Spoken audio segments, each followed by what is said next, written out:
Today I got an awesome question in my inbox about a finger callus. Let's talk about that.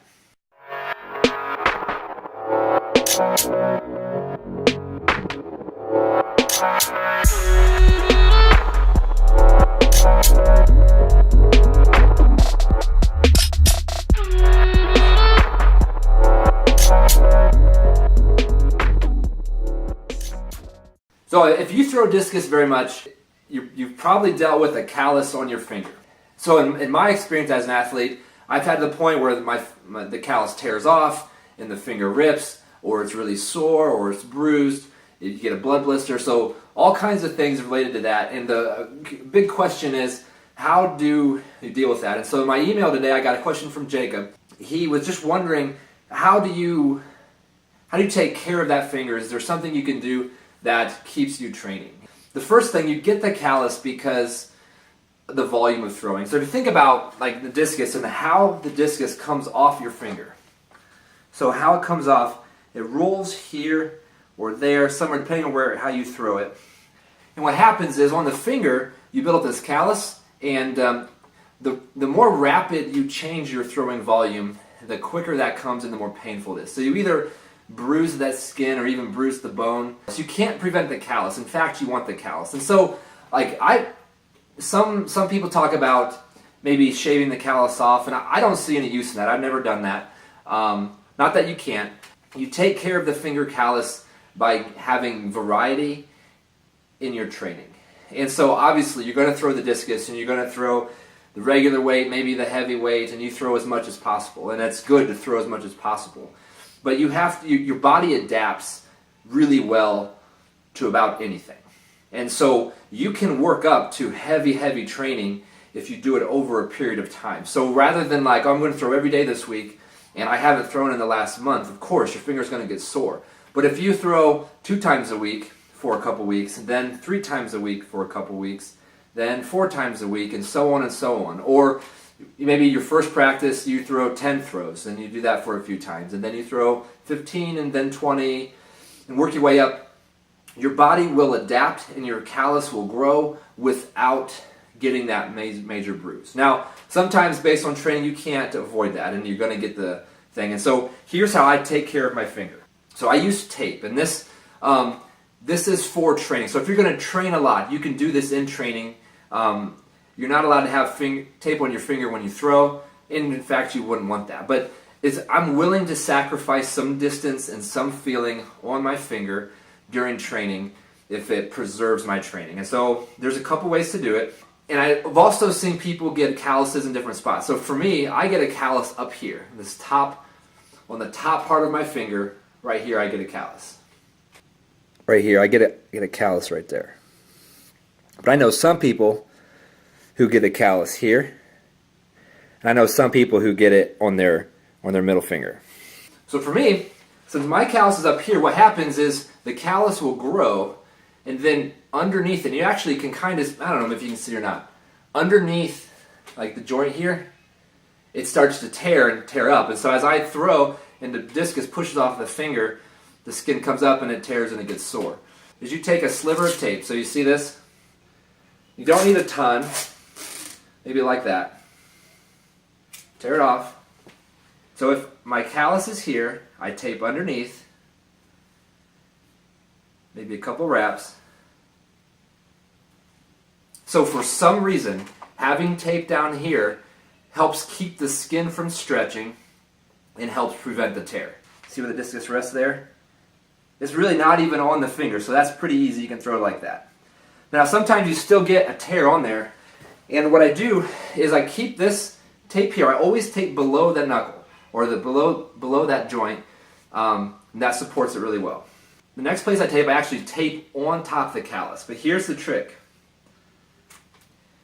You don't want too much tape, and you want the sticky side out. So again, the problem with tape on your finger is you lose that feeling, and it's so important with discus that you have that feeling on your finger. So in order to get around that, I'll put the tape on sticky side out. So it's a little bit tricky to get started.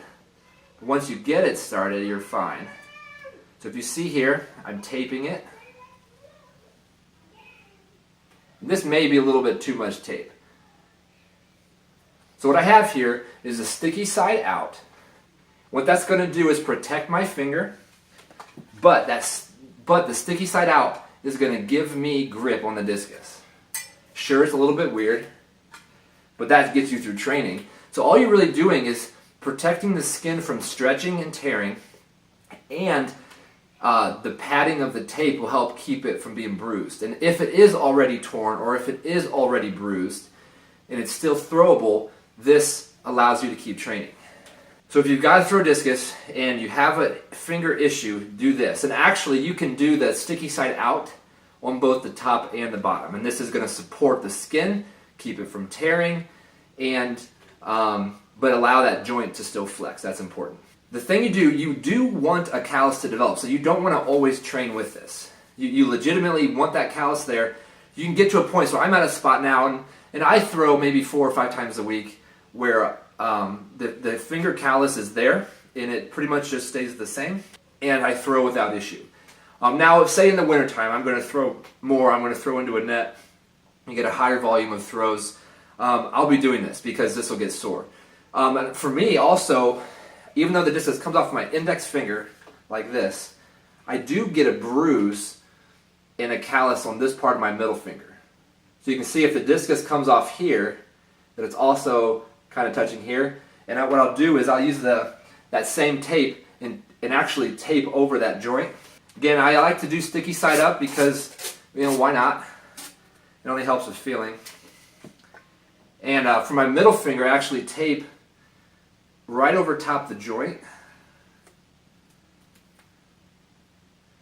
And again, because on the middle finger, and you wouldn't have to do it like that, but the middle finger, more of a bruise happens because of the pressure coming off the hand. But you can do a lot of training with this and protect yourself. Some of the reason that the callus in the torn finger that happens is because you need more variety of training. So if you are starting to train and you're going to start training 3, 4, 5 times a week, you need to throw with items that aren't a discus. So I like to throw the power ball. So see this?